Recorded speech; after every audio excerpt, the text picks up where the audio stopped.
Bienvenue sur notre chaîne. Veuillez nous soutenir en vous abonnant, en aimant et en laissant votre avis dans les commentaires concernant cette histoire. Bon visionnage. Oui, ma femme m'a trompé et en effet, elle m'a quitté pour un autre homme. Au début, j'étais consumé par la rage et je souhaitais leur nuire à tous les deux, mais cela ne s'est jamais matérialisé. Néanmoins, j'ai reconnu que cela pourrait ressembler à une histoire de vengeance, bien que ce n'ait jamais été mon intention. Je suis Randy Clipson, juste un gars ordinaire. Je ne suis pas un homme séduisant et une grande partie de ma vie a été marquée par un excès de poids. Un changement s'est produit au lycée grâce à mon implication dans le football, ce qui m'a valu le surnom de « chippé ». On disait que si je taclais quelqu'un, il allait tomber, mesurant 1,91 m et pesant 118 kg. Jouer au football était quelque peu attendu, bien que je n'excellais pas en tant qu'athlète, je possédais une force substantielle du haut du corps même au lycée, ce qui me permettait de repousser les linemen défensifs. Le football s'est avéré instrumental tout au long de mes 4 années scolaires, m'aidant à perdre l'excès de graisse que je portais depuis la plupart de ma vie. Malgré le fait que je gardais un peu de ventre, les muscles accumulés compensaient largement. N'ayant été en surpoids que pendant la majeure partie de ma vie, la perception de moi-même en tant que gros lourd persistait. Couplé à cet état d'esprit, j'étais douloureusement timide en raison des moqueries constantes liées au poids pendant les cours et le collège. Au lycée, être joueur de football me protégeait de telles moqueries et cela venait avec certains privilèges, ne me rendant plus un paria parmi les filles. Bien que je n'attirais pas les pom-pom girls, certaines filles étaient prêtes à sortir avec moi. Néanmoins, je n'ai pas beaucoup fréquenté jusqu'à ma dernière année, lorsque j'ai croisé Cindy. Cindy Crowley a transféré dans notre école à la fin de ma 3e année, mais elle n'a attiré mon attention qu'en dernière année. Bien qu'elle ait eu le plus beau visage que j'ai jamais vu, Cindy portait au moins 15 à 20 kilos en trop, ce qui dissuadait la plupart des garçons de ma classe. Je regrette d'admettre que je partageais initialement ce manque d'intérêt. Notre connexion s'est approfondie lorsque nous sommes devenus partenaires en chimie. Alors que la matière était compliquée pour moi, Cindy excellait et m'a fourni une aide significative. Je lui dois mon succès en chimie, ce qui a probablement ouvert la voie à mon parcours universitaire. Pendant notre partenariat, j'ai découvert la nature amicale et humoristique de Cindy, ainsi qu'un passé partagé de démarrage tardif à l'école. Cindy avait surmonté une malformation cardiaque congénitale et j'avais été redoublé par mes parents, ce qui nous rendait tous les deux âgés de 19 ans. Rassemblant tout mon courage, j'ai décidé de l'inviter à sortir, comprenant ses suspicions initiales compte tenu de son passé difficile. Malgré sa réticence, elle a accepté de sortir avec moi. Notre premier rendez-vous, une simple sortie au cinéma suivie d'une glace, a été agréable. Cependant, ma timidité m'a empêché de tenter de l'embrasser, à la place, je lui ai serré la main et demandé si je pouvais l'appeler. Sa réaction enthousiaste a conduit à plusieurs rendez-vous ultérieurs. Au bout de quelques semaines, lors du 3e rendez-vous, j'ai trouvé le courage de donner à Cindy un baiser sur la joue, progressant vers des étreintes et atteignant le premier stade d'intimité. Plus je passais de temps avec Cindy, plus mon affection pour elle s'approfondissait. Alors que ma romance en développement avançait, la saison de football a pris une tournure inattendue. Cavernail, mon lycée, n'était pas réputé pour sa puissance footballistique, mais cette saison a vu une convergence surprenante des étoiles. Kirk Simmons, notre quart arrière vedette, a mené l'équipe, avec les jumeaux Bailey, Todd et Jason, servant de running back, maintenant positionnés comme left tackle. J'ai réussi à protéger le blindside de Kirk, m'assurant qu'il restait indemne. Malgré la perte de notre premier match contre Mohokai avec un score de 21-7, une puissance footballistique pérenne, nous nous sommes remontés avec cette victoire consécutive, progressant jusqu'aux régionaux. Bien que nous ayons atteint les finales de l'État et subi une défaite de 28-4 contre Talson Rai, il y avait une note positive, triompher sur Mohokai en demi-finale avec une victoire satisfaisante de 38-7. Mes excuses pour l'occasionnelle indulgence à me remémorer les jours glorieux du football au lycée. Pendant ce temps, ma relation avec Cindy continuait d'évoluer vers le niveau supérieur à l'approche de la saison du bal de promo. J'ai rapidement invité Cindy à être ma cavalière, son acceptation joyeuse a été scellée par un gros baiser affectueux. Au cours des 4 semaines précédant le bal, Cindy a suivi un régime drastique, perdant environ 10 kilos pour s'adapter à la robe de bal qu'elle avait acquise. Lorsque je l'ai récupérée pour le bal, mes yeux ont failli sortir de leurs orbites. Bien que, selon la plupart des gars, j'étais du côté plus lourd, je la trouvais éblouissante. Cindy avait toujours une poitrine généreuse, mais elle est devenue plus prononcée dans cette robe de bal bleu clair. La robe peinait à contenir sa poitrine, qui menaçait de déborder. Toute la soirée a été un rêve alors que nous dansions ensemble. À la fin de la nuit, j'ai suggéré d'aller nous garer, mais Cindy avait d'autres plans, me dirigeant vers une zone boisée à environ 30 mètres en dehors de la ville. Cindy a expliqué que son oncle avait une petite cabane qu'il utilisait pour la chasse. La cabane était en effet petite, ne comprenant qu'une petite cuisine, un canapé devant une télévision, un lit et une salle de bain. Nous avons commencé sur le canapé avec notre habituel esprit joueur, concluant la nuit sur une note positive malgré nos activités extrascolaires. J'ai raccompagné Cindy chez elle 15 minutes avant son couvre-feu de 2 heures du matin. Cindy et moi sommes restés proches jusqu'à la fin du lycée, entretenant une relation physique tout en étant prudents avec la protection. Après le diplôme, j'ai reçu une bourse partielle de football dans une école de division 2 à 2 états de distance, tandis que Cindy a opté pour un collège communautaire local. Ma spécialité était l'informatique et la sienne la psychologie. Comme je partais pour l'école, nous avons discuté de ce qu'il fallait faire de notre relation. D'un commun accord, nous avons décidé de nous séparer, estimant qu'il ne serait pas juste de nous retenir mutuellement. C'était la décision la plus difficile que j'ai jamais prise. Je ne peux même pas expliquer à quel point je me suis senti horrible en partant pour l'école et en laissant Cindy derrière moi. Elle m'a dit que si nous étions faits l'un pour l'autre, cela se produirait. J'avais terriblement peur de la perdre et de souffrir autant. À mon arrivée à Mountain Ridge University, l'idée de rentrer directement à la maison m'est venue, mais je ne pouvais pas revenir sur mon engagement. J'avais promis de respecter mon engagement envers l'université et mon fort désir d'obtenir un diplôme universitaire alimentait ma détermination. La seule solution à laquelle je pouvais penser était de m'immerger dans les entraînements de football et le travail scolaire du matin au soir. Je me suis consacré à occuper mon esprit, malgré les conseils du coach de ne pas le faire. Mes entraîneurs et professeurs ont été impressionnés par mon éthique de travail, prenant une charge complète de cours. Être un joueur de football universitaire signifiait perdre du poids et développer des muscles grâce à un entraînement intensif en musculation, résultant en une force tendue au queue du bas du corps. Avec seulement une bourse partielle, mes parents ont couvert le reste du solde, même si je savais qu'ils avaient du mal à supporter les coûts. Jouer au football ne me laissait aucun moyen de contribuer financièrement, et comme je n'avais pas les fonds pour rentrer chez moi, je passais un appel hebdomadaire à Cindy, qui semblait aussi dévastée par notre séparation que je l'étais. Ma première année universitaire s'est terminée avec succès, excellent à la fois en football et en académique. Lors du 3e match de la saison, j'ai gagné une place dans la composition de départ, passant au poste de left guard.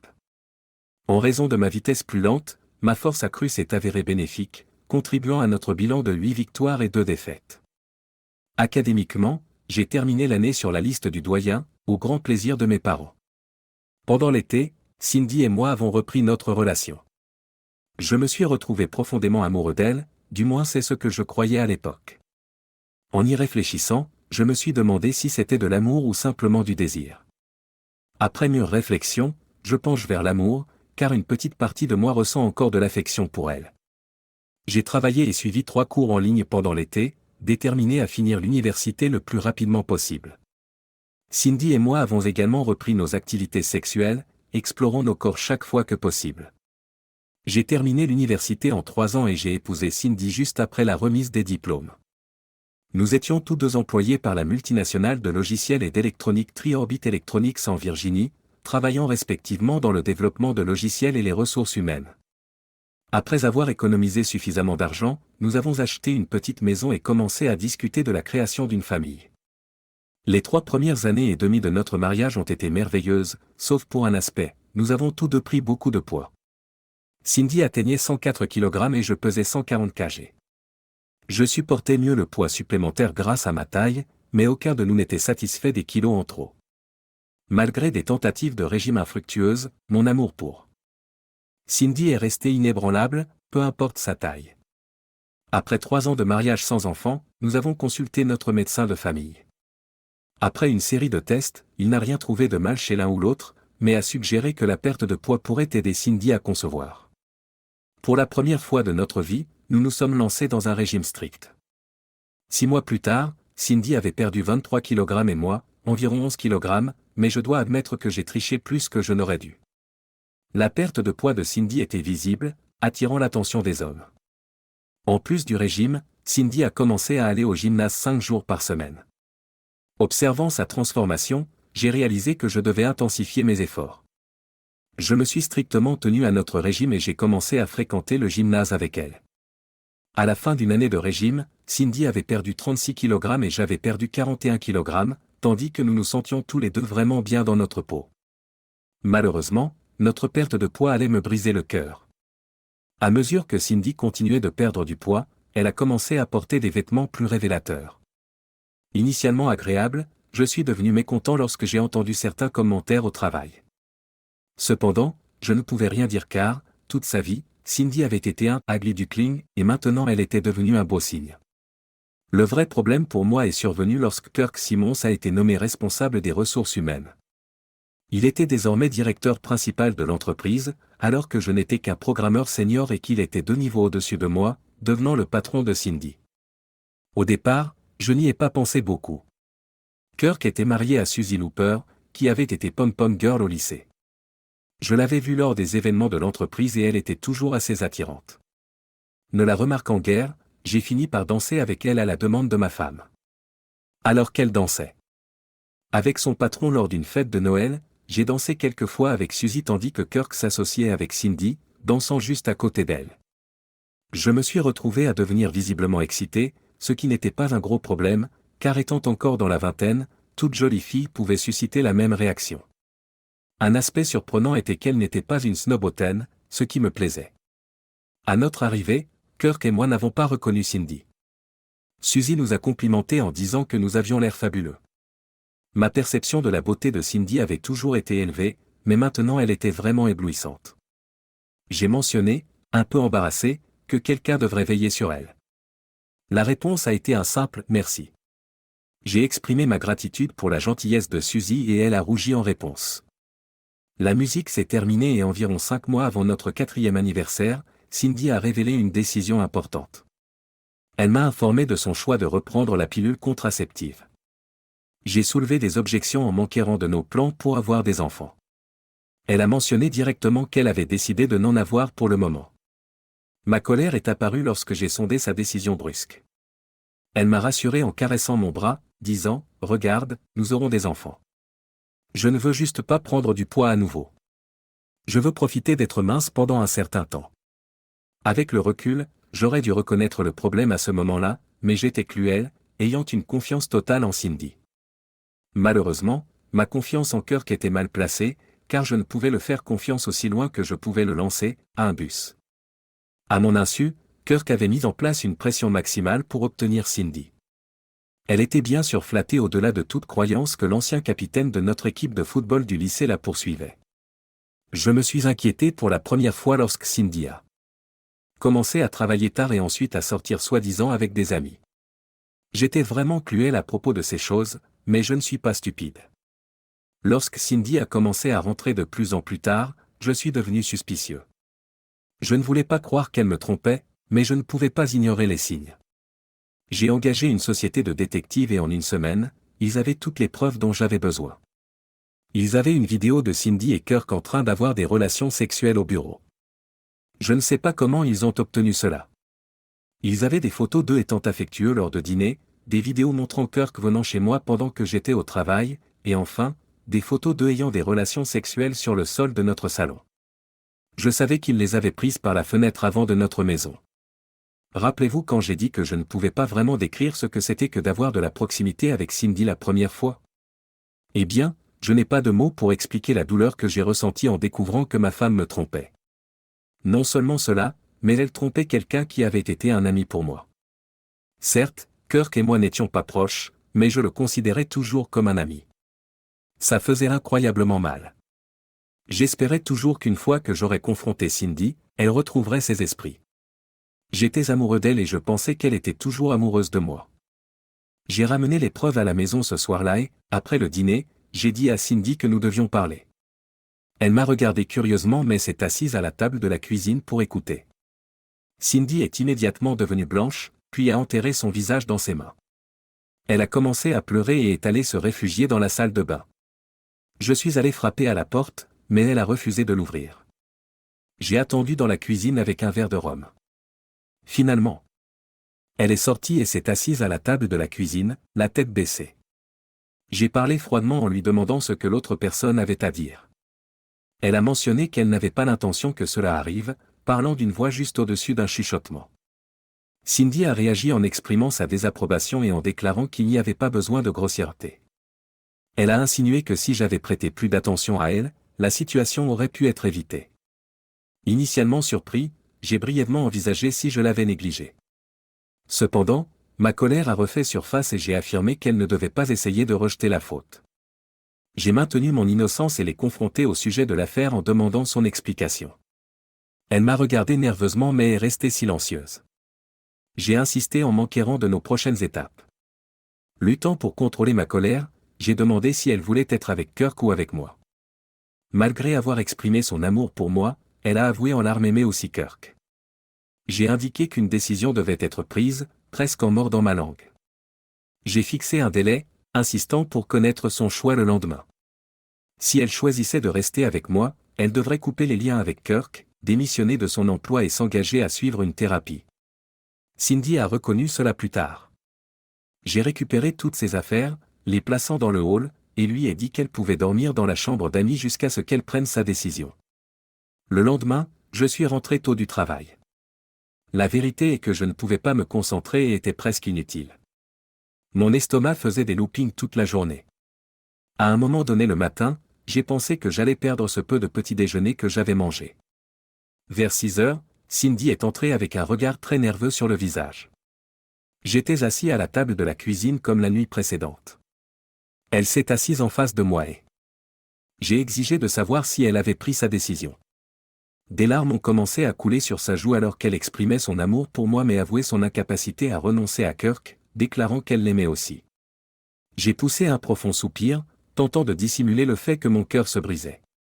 En reconnaissant son choix, elle a simplement hoché la tête, provoquant une douleur plus profonde que si quelqu'un m'avait poignardé. Mon cerveau allait exploser.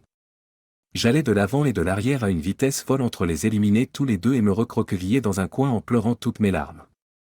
J'ai sarcastiquement remarqué qu'elle avait choisi un sacré gagnant en mentionnant le nouveau petit garçon de Kirk et Suzy. J'ai demandé si cela la dérangeait de laisser l'enfant sans père. Un soupçon de colère et de honte a traversé le visage de Cindy alors qu'elle mentionnait que Kirk avait prévu de divorcer de Suzy avant leur liaison. Continuant, j'ai demandé si elle était prête à abandonner presque 4 ans de mariage comme ça. Luttant pour contenir à la fois ma colère et mes larmes, j'ai cherché à comprendre sa décision pour être honnête. À ce moment-là, je pensais sérieusement à tabasser Cindy et ensuite aller chercher Kirk pour lui briser le cou. Elle a doucement exprimé des regrets pour toute la douleur causée, sa voix tendre. Elle a précisé qu'elle n'avait pas l'intention que cela arrive mais était tombée profondément amoureuse de Kirk et qu'il ressentait la même chose.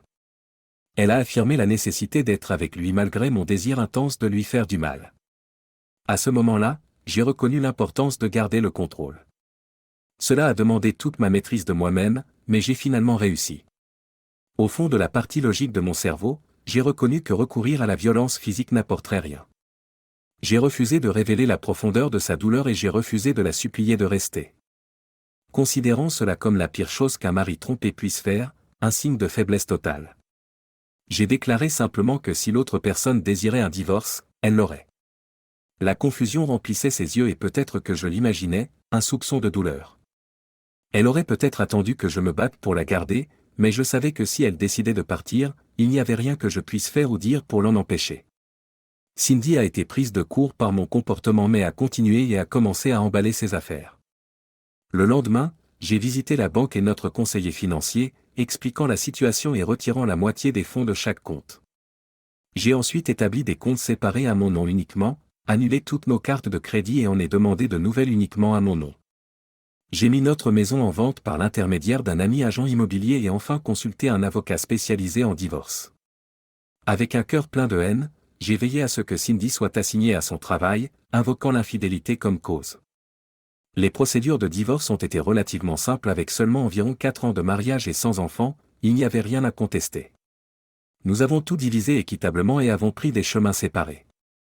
Le divorce de Kirk a été plus désordonné, gérant un enfant de moins d'1 an et Suzy n'ayant jamais travaillé, il a fait face à une pension alimentaire pour enfants et à une pension alimentaire.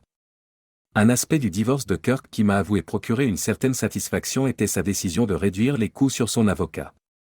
Au lieu de limiter la pension alimentaire à 1 an ou 2, elle était fixée à 15 ans.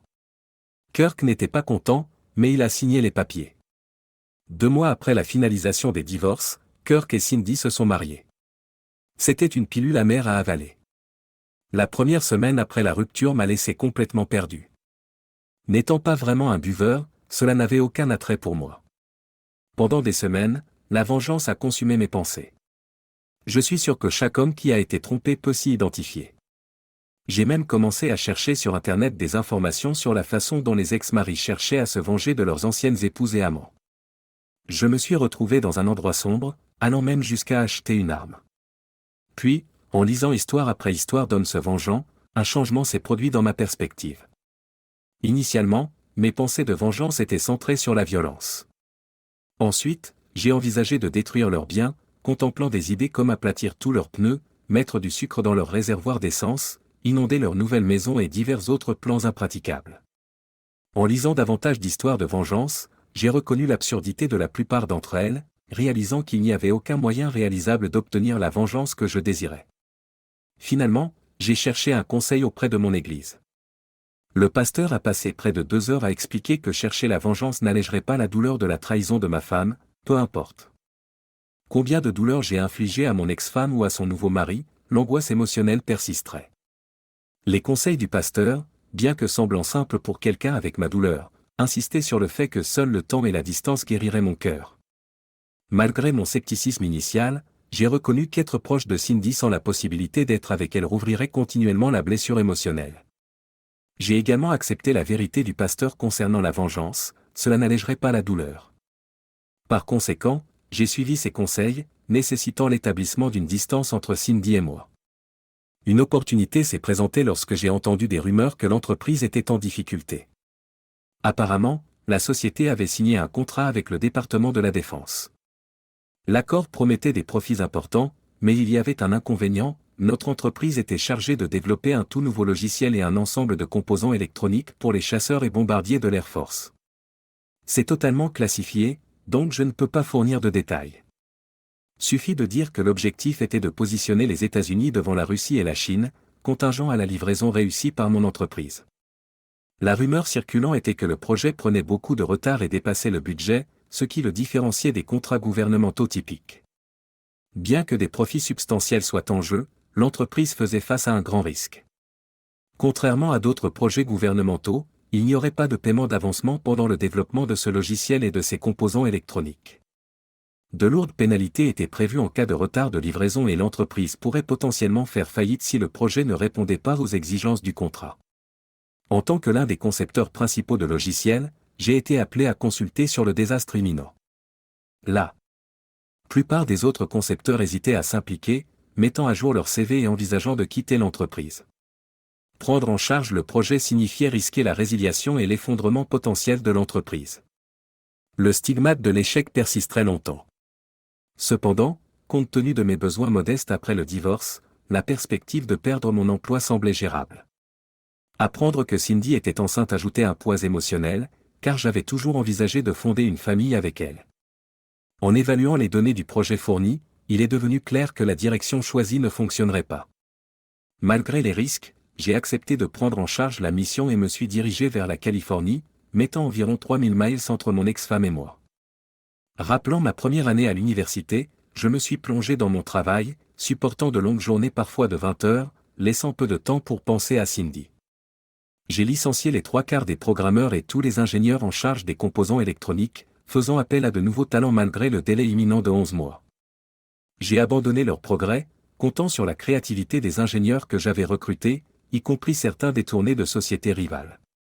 Leur scepticisme s'est transformé en étonnement lorsque j'ai expliqué ce que je voulais qu'ils construisent et pourquoi j'imaginais les composants électroniques de cette manière particulière. Pourtant, le défi s'est déplacé vers la création d'un logiciel à la fois amusant et fonctionnel. Progressivement, nous avons élaboré un programme qui m'a redonné confiance. Ce n'est que 3 semaines avant la livraison de notre produit à l'armée que j'étais certain de notre succès. Le test initial, fusionnant le logiciel et les composants électroniques, a montré un taux de réussite de 96%. En analysant les 4% qui n'avaient pas fonctionné, j'ai identifié des corrections faciles. La révélation du Succès de notre programme a déclenché une hausse des actions de l'entreprise de plus de 300 points en quelques mois. Par la suite, le département de la Défense a annoncé l'extension de notre contrat pour inclure la marine, l'armée et les marines, prévoyant des milliards de profits. Le succès ne s'est pas arrêté là. J'ai reconnu le potentiel de modifier le programme pour diverses applications commerciales. Essentiellement, nous avons supprimé toutes les informations classifiées, créant une plateforme exceptionnelle pour des usages pratiques. La variété des choses adaptables à ce programme semblait illimitée. Après ce triomphe, j'ai obtenu une promotion au poste de vice-président principal, chargé de développer ces applications commerciales. Dans les années qui ont suivi, les retours fréquents au siège social en Virginie n'ont jamais conduit à des rencontres avec Kirk ou Cindy. Bien que je n'anticipais aucun impact sur moi, je ne désirais aucun contact, n'ayant rien à leur transmettre.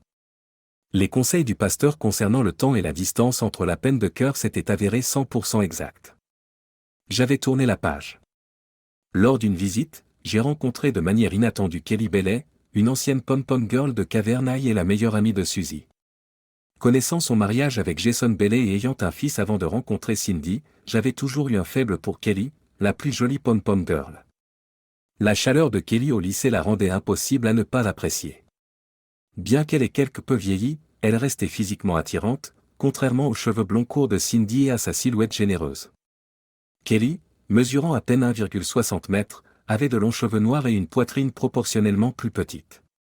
Une chaleur partagée dans leur sourire était la commune. Étonné qu'elle me reconnaisse dans un supermarché en préparation d'une présentation au conseil d'administration, nous avons échangé des sourires. Malgré quelques cheveux gris et de petites rides, j'avais encore un léger faible pour Kelly. Kelly m'a appelé alors que je réfléchissais au plat surgelé. En reconnaissant sa voix, j'ai légèrement rougi.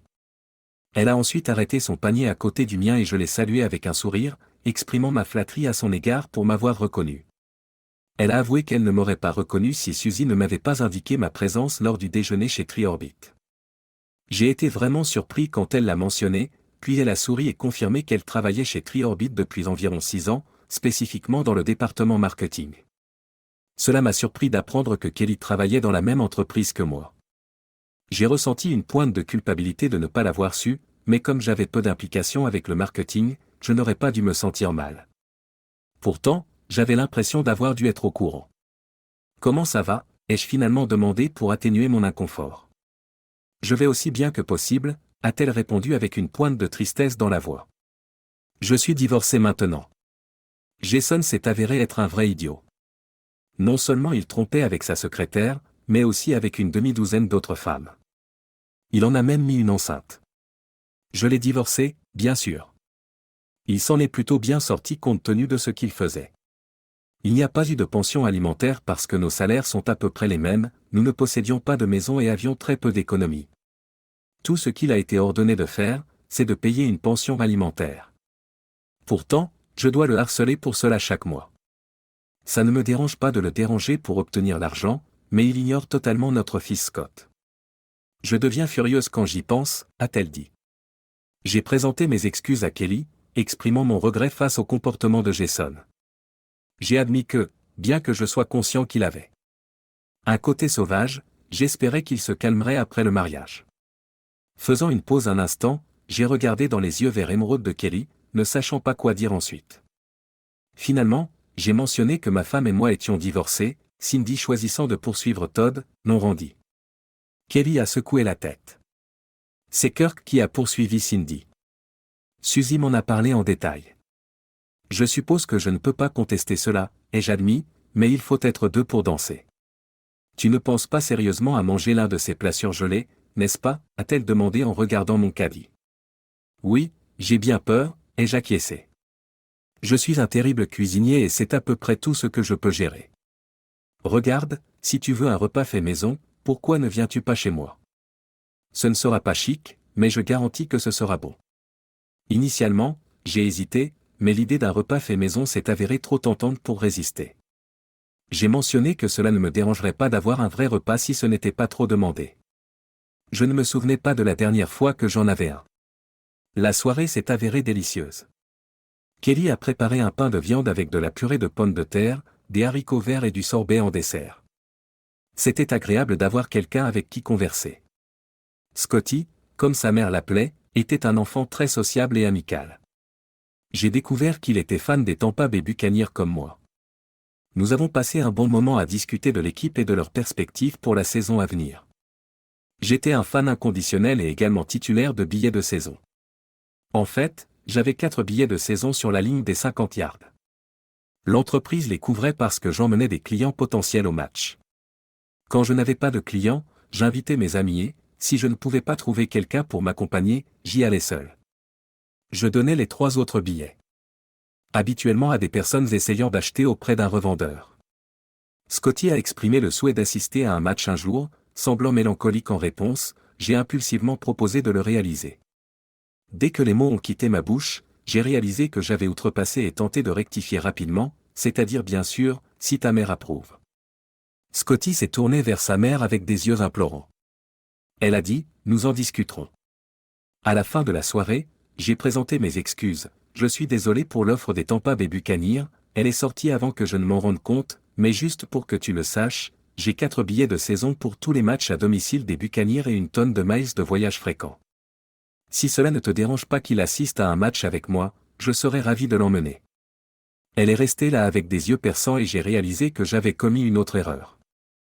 Rapidement, j'ai tenté de rectifier, mais j'ai seulement fini par faire une autre bourde. Après une brève pause, j'ai balbutié que l'invitation s'étendait aussi à elle.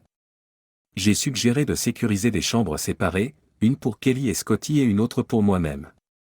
Malgré mon embarras, Kelly a simplement souri et m'a appelé « l'homme le plus doux » en riant. Elle a remarqué que mon expression était inestimable. Me sentant soulagé, j'ai soupiré car je ne voulais vraiment pas l'offenser. J'appréciais sa compagnie et espérais que nous pourrions nous retrouver de temps en temps. Décidant de continuer, j'ai dit « Cela te dérangerait si je te demandais de sortir avec moi quand je viendrai en ville. Si tu es avec quelqu'un, je comprendrai. J'ai juste vraiment apprécié d'avoir quelqu'un à qui parler. » Kelly m'a étudié un instant, puis a souri, Randy, je te connais depuis le lycée. J'ai toujours pensé que tu étais mignon et l'un des gars les plus gentils, mais je n'ai jamais envisagé de sortir avec toi parce que j'avais Jason. Maintenant que j'apprends à te connaître un peu, oui, je serais heureuse si tu m'appelais et j'adorerais aller voir les Tampa Bay Buccaneers avec toi et Scotty. Au cours de l'année suivante, j'ai appelé Kelly chaque fois que je retournais en Virginie et nous nous sommes retrouvés plusieurs fois. J'ai réservé des voyages vers l'Est alors que je n'avais vraiment pas besoin d'y être. Ce n'était pas une histoire d'amour au début, nous étions juste de bons amis qui aimaient passer du temps ensemble. J'ai emmené Kelly et Scotty au dernier match de la saison. Cette année-là, les Buccaneers devaient gagner pour se qualifier pour les playoffs et ils ont gagné. Scotty était fou de joie à cause de la victoire. Cette nuit-là, après que Scotty soit allé se coucher, Kelly est venue dans ma chambre et nous sommes devenus plus que de bons amis. Lorsque Kelly a frappé à ma porte de manière inattendue, j'étais absorbé par le visionnage d'une chaîne sportive locale analysant le match des Buccaneers. Inquiet, j'ai demandé si tout allait bien, particulièrement concernant le bien-être de Scotty. Kelly m'a rassuré avec un sourire que rien n'allait et que Scotty dormait paisiblement. Excitée par les playoffs, elle a exprimé le désir de prendre un verre et de discuter. Me sentant un peu sous-habillé en sous-vêtements et t-shirt, j'ai mentionné que je devais mettre un pantalon avant de l'inviter à entrer. Cependant, en cherchant mon pantalon, j'ai réalisé qu'il n'était pas où je pensais l'avoir laissé. Kelly a dit qu'il n'y avait pas besoin de pantalon alors qu'elle poussait la porte et entrait précipitamment dans la chambre. Alors que je continuais à chercher mon pantalon sans succès, Kelly a gloussé à la situation, faisant rougir mon visage de honte. Elle a ensuite suggéré de nous mettre sur un pied d'égalité si je me sentais mal à l'aise et a commencé à enlever sa jupe, nous laissant tous les deux en sous-vêtements. Avec un sourire, elle m'a demandé de lui préparer un verre et de la rejoindre pour une conversation. Je suis allé au minibar récupérer 2 petites bouteilles de rhum et 2 canettes de Coca-Cola. En mélangeant les boissons, Kelly a grimpé sur mon lit et s'est assise en tailleur, ses sous-vêtements blancs à dentelle attirant mon attention. Après avoir remis son verre à Kelly, j'ai regardé autour de la chambre pour trouver un endroit où m'asseoir. Sentant mon hésitation, Kelly a fait un geste vers le lit et m'a invité à m'asseoir à côté d'elle, me rassurant qu'elle ne mordre pas. Malgré mon embarras persistant et mon visage rouge, j'ai hoché la tête et me suis assis à côté d'elle. Une grande gorgée de ma boisson m'a aidé à me détendre alors que le rhum parcourait mon corps. Nous avons parlé pendant un moment et, lorsque nous avons fini nos boissons, j'ai pris sa tasse et lui ai demandé si elle en voulait une autre. Elle a secoué la tête et j'ai attendu qu'elle se lève, pensant qu'elle retournerait auprès de son fils. J'avais totalement tort. Ne sachant pas quoi faire, j'ai mis les tasses dans le panier de taille et me suis rassis. À ce moment-là, Kelly m'a embrassé sur les lèvres. C'était rapide et doux, envoyant une charge électrique à travers mon corps. Elle a vu ma surprise et a souri, « J'attendais depuis des mois que tu m'embrasses. Je pensais que tu me voyais encore comme cette pom-pom girl du lycée qui était inatteignable. Laisse-moi t'assurer que je ne suis plus cette personne. » Kelly m'avait lu comme un livre. Il y avait tellement de fois où j'avais voulu l'embrasser mais j'avais eu peur. Je ne voulais pas risquer de la perdre en tant qu'amie. Je me suis penché et l'ai embrassée. Nous avons embrassé longtemps, avec nos langues explorant chaque partie de la bouche de l'autre. Elle avait un goût si doux. Après nous être séparés, j'ai exprimé mon admiration en mentionnant qu'elle était une femme belle et incroyable. Kelly a ensuite posé sa tête sur ma poitrine. Cette nuit de passion a surpassé ma première fois avec Cindy. 6 mois après cette nuit, Kelly et moi sommes fiancés. Scotty était ravi que je devienne son père. 1 an après cette nuit, nous nous sommes mariés. Jason avait été aussi grand un idiot que Kelly l'avait prétendu. Il parlait à peine à son fils et me ressentait vraiment. Jason était toujours ami proche avec Kirk et chaque fois qu'il venait à l'appartement de Kelly, quand j'y étais, il devait me dire combien ils étaient heureux et quelle grande proximité Kirk et Cindy avaient. Je suppose qu'il pensait que cela me rendrait jaloux. Je me contentais d'écouter et de ne rien dire. Ce que j'ai appris, c'est que Kirk dirigeait toujours le département des ressources humaines de l'entreprise, mais Cindy avait quitté son emploi pour être mère à plein temps. J'ai été un peu surpris d'apprendre que Kirk et Cindy avaient maintenant 3 enfants, mais cela ne me dérangeait plus du tout. Une fois, quand j'ai entendu Kelly au téléphone réprimander Jason pour ne pas avoir envoyé le paiement de la pension alimentaire, j'ai commis l'erreur de lui dire d'oublier cela. J'étais plus que disposé à payer tout ce qu'il fallait pour les besoins de Scotty. Kelly a parlé sévèrement, insistant sur le fait que je devais rester en dehors de la situation. Elle a exprimé sa détermination à ne pas le laisser s'en tirer pour la pension alimentaire malgré sa négligence envers son fils. J'ai rapidement retiré ma déclaration, reconnaissant que l'argent en question appartenait à Scotty. En décembre, j'étais sur le point d'être nommé vice-président exécutif de l'entreprise.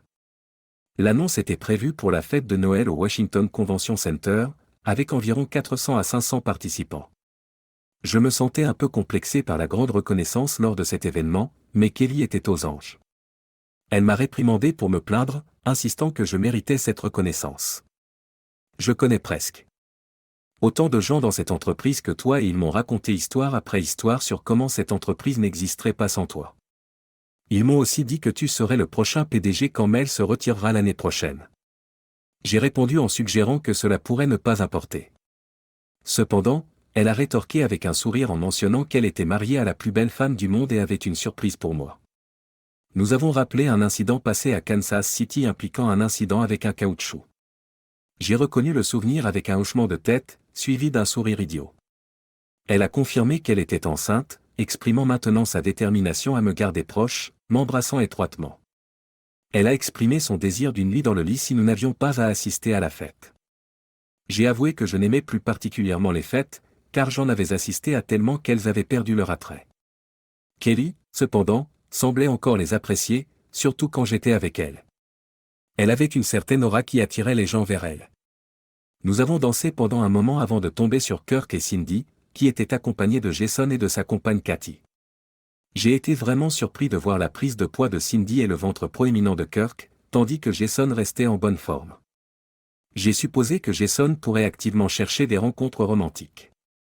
Je ne savais pas quoi faire, mais quelqu'un a commencé à parler via le système de sonorisation, puis-je avoir votre attention un instant? J'ai réalisé que c'était Mel Stanton, le PDG de Tri-Orbit. Je promets de ne pas faire un long discours. Comme la plupart d'entre vous le savent, nous cherchons à remplacer Charlie Brunet, notre vice-président exécutif qui a pris sa retraite il y a 3 mois. J'ai su tout de suite qui je voulais, mais le conseil a tergiversé pendant 3 mois. Après des mois d'entretien avec des dizaines de candidats, ils ont finalement accepté ma proposition. Je suis ravi d'annoncer que notre nouveau vice-président exécutif vient de l'intérieur de notre propre organisation. Il a toujours été un atout énorme et il est maintenant temps qu'il reçoive sa juste récompense. Je vous présente notre prochain vice-président exécutif, Randy Clipso. Un projecteur s'est soudainement braqué sur moi et une ovation bruyante a éclaté de toutes parts dans la salle.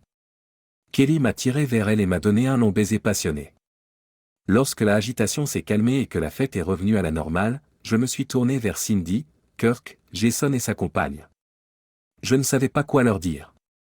Jason semblait furieux et la jalousie remplissait le visage de Kirk. Cependant, lorsque j'ai regardé Cindy, il y avait un air de tristesse et de perte. Me sentant incertain quant à la manière de procéder, j'ai regardé Kelly prendre les choses en main. Elle a salué chaleureusement Kirk, Cindy et Jason, les serrant chacun dans ses bras à son tour. Puis elle a tourné son attention vers Cathy, lui tendant une poignée de main polie et exprimant son plaisir de la rencontrer. J'ai suivi l'exemple de ma femme, j'ai serré la main de Kirk, Jason et Cathy et ai donné un petit câlin à Cindy. Nous avons discuté brièvement et la musique a commencé à jouer.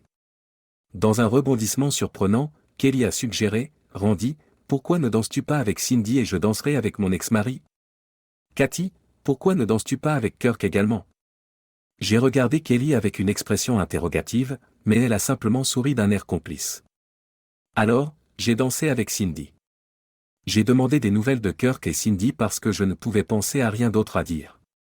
Cindy a répondu que les choses ne se passaient pas particulièrement bien et a mentionné qu'elle soupçonnait qu'ils étaient en route vers un divorce parce qu'elle croyait que Kirk avait été infidèle.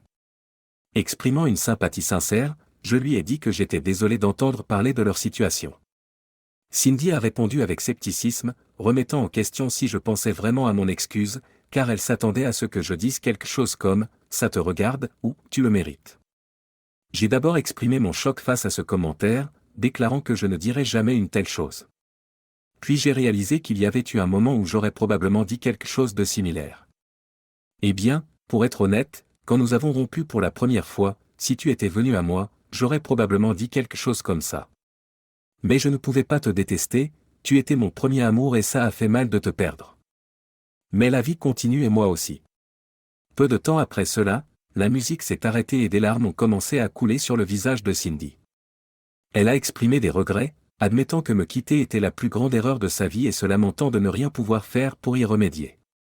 En la regardant partir, je ne pouvais m'empêcher de ressentir une sympathie sincère pour elle. Kelly a mis son bras autour de moi, m'incitant à me pencher et à l'embrasser. J'ai demandé des nouvelles de sa danse avec Jason, ce à quoi elle a répondu avec un sourire en disant qu'il était toujours un idiot. Il a même essayé de me draguer. Il m'a dit qu'il était prêt à se stabiliser et qu'il serait plus qu'heureux de me reprendre. Je lui ai juste ri au nez et lui ai dit pourquoi voudrais-je de lui quand j'ai l'homme le plus merveilleux du monde. J'ai regardé Cindy rejoindre leur table et s'asseoir. Même de cette distance, je pouvais voir les larmes. Kirk et Jason semblaient avoir une discussion animée. Si je devais deviner, je dirais que Kirk a essayé de séduire la compagne de Jason. Je repensais à la douleur que j'avais ressentie lorsque Cindy m'a quitté. Quelque chose comme ça ne disparaît jamais vraiment, c'est comme une mauvaise coupure, ça laisse une cicatrice. J'ai aussi pensé à toute la planification de la vengeance qui m'occupait à cette époque. Le pasteur avait eu raison, aucune quantité de vengeance n'aurait jamais arrêté ma douleur. C'est en effet le temps et la distance qui m'ont guéri, comme je l'ai dit au début. Même si j'avais abandonné l'idée de me venger, je l'avais en fait accomplie. Ma vengeance avait été exécutée de la seule manière qui soit vraiment significative pour quelqu'un qui a été trompé, je vivais bien, aimé et totalement heureux.